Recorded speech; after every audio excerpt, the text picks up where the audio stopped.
So last year we kind of delved on this. I think we did some like spooky stories or whatever. So this is kind of like zeroed in on some stuff that I've actually experienced. So have you ever been to the Myrtles, the Myrtle Plantation? Did I've only you been once. did you spend the night or did you just like tour Nah, it? just tour. Yeah, same here. You didn't have any weird experiences? Nah, I didn't. My ex though, her parents stayed before, and they didn't have any weird experiences. But the night that they stayed, they were sitting out on the porch. They were drinking. I don't know what they were drinking, but anyway, they were sitting out on the porch and they were just recording their conversation. Yeah. And you could hear people yell in the background, like. And if you like, you could actually hear them if you listen close enough. You can hear what they're talking about, and it was conversation in between, I guess, entities or ghosts or whatever. But if you listened, God damn it! If you listen, Fucking talk.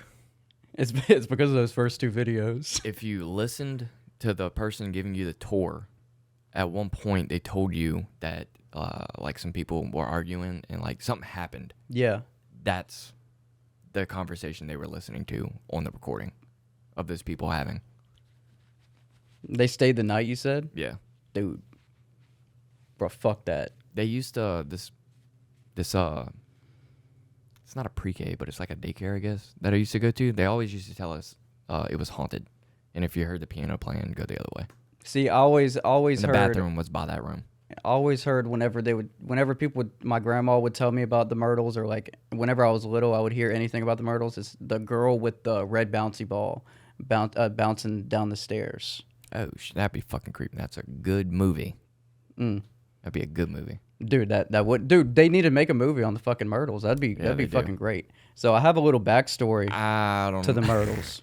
I don't know. They'd probably get canceled pretty quick. Wait, yeah. There would have to be a lot of changes. No one likes right factual history no more. Right. So I got a little backstory to the Myrtles Plantation and two other places that we're gonna run through. So I'm gonna cue this.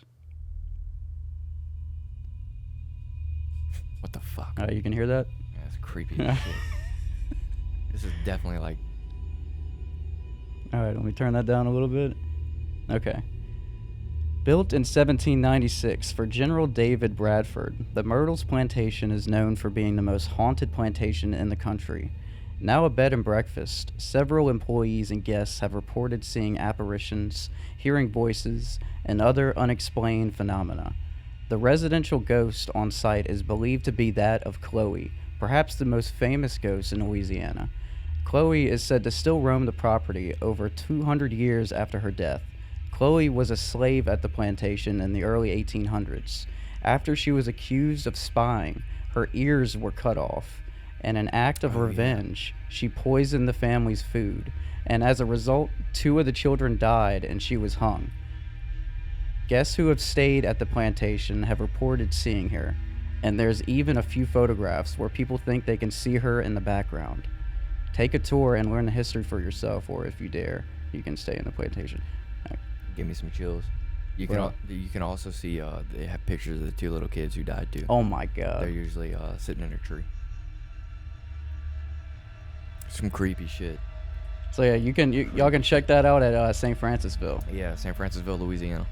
It's some creepy shit. Creepy shit. You want to know the most famous picture of Chloe, actually came from I think they were doing like site surveying or something, and they were taking pictures of it, and that's where the most famous picture of Chloe came from. Bro. You'll see my head whenever you said that she was a slave and got her ears chopped off. I was wondering if it was the same person I was thinking of, and it is. And so you'll see my head nod, and that's why. Yeah. Because she has the most famous picture at the Myrtles. Dude, imagine if you're staying the night and you hear like,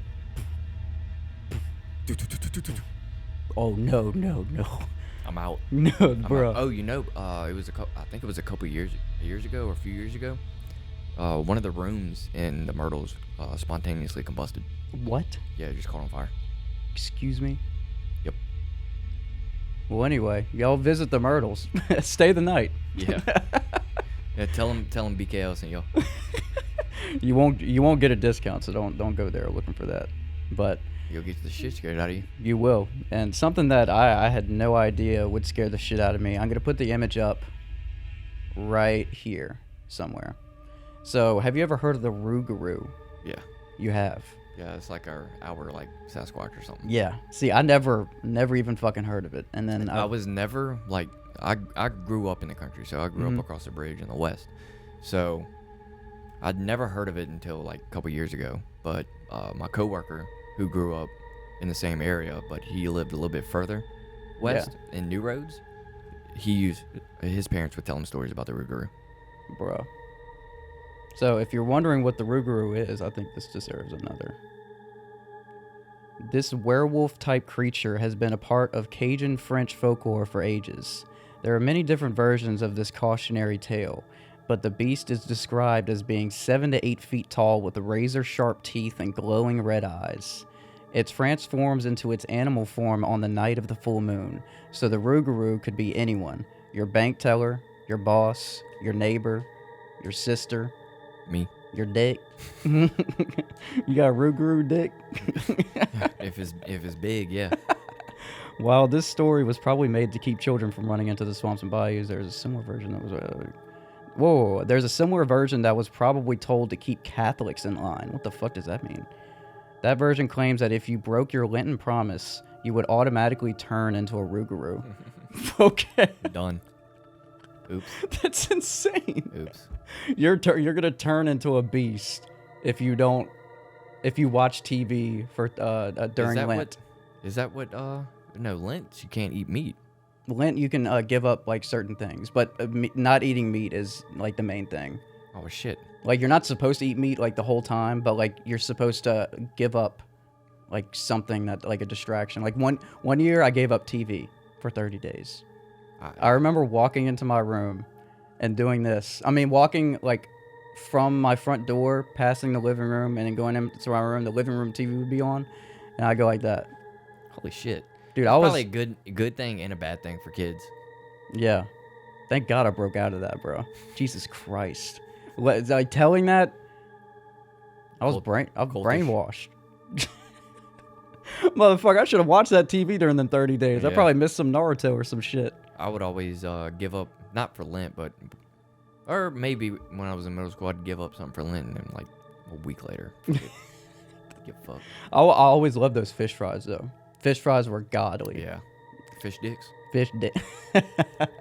Dude, that South Park episode is legendary. Are you a gay fish? And he just doesn't get it the entire time. He's like drawing math equations and shit. Therefore, fish does not equal dick. Or whatever. But this is the last one I'm gonna talk about. A bunch of my friends go out all the time, and many people might not know that the Spanish Moon was haunted. Before it was a local watering hole, the building was a grain mill, feed store, clothing store, and even a temporary morgue. Let me stop you right in there. 1927. Spanish Moon is Yeah. located in downtown Baton Rouge. Right. This is the city, and it used to be a mill. Blows my mind. Wow. Yeah, you're right. That's crazy. In the city, and that used to be a mill. There used to be a mill just chilling in the city. But it wasn't like that. It wasn't like it is Yeah, now. yeah. Employees and patrons have reported beer taps turning on by themselves, plates and glasses flying through the air and being touched when no one is around. That's probably from it being a morgue. Probably. God, I'm so glad I was always fucked up every time I went there. Dude, see, I didn't know that. I looked at the building on that website, and I'm like, wait a second, no way. And then I read that little short thing. I'm like, what the fuck? I knew people who used